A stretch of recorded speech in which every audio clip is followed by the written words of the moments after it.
અને મહત્વપૂર્ણ સમાચારો પર નજર કરીએ તો બનાસકાંઠાના કાંકરેજના દુગાવાડા ખાતે કોંગ્રેસની એક બેઠકનું આયોજન કરવામાં આવ્યું। આ બેઠક મળી છે। બેઠકમાં ઉચરપીના સરપંચ ભાજપ છોડી અને કોંગ્રેસમાં જોડાઈ ગયા છે। સરપંચને શાલ ઉઢાડી અને તેમજ કોંગ્રેસનો ખેસ પહેરાવીને તેમને આવકારવામાં આવ્યું છે।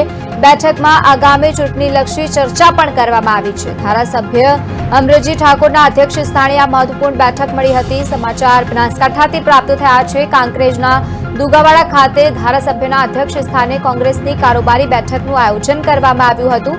આ બેઠકમાં ઉચરપી ગામના સરપંચ હાર્દિક દેસાઈ ભાજપ છોડીને કોંગ્રેસમાં જોડાયા હતા, જેઓને શાલ તેમજ કોંગ્રેસનો ખેસ પહેરાવીને આવકારવામાં આવ્યું છે। આ બેઠકમાં આવનારી તાલુકા તેમજ જિલ્લા પંચાયતની ચૂંટણીલક્ષી પણ ચર્ચા કરવામાં આવી।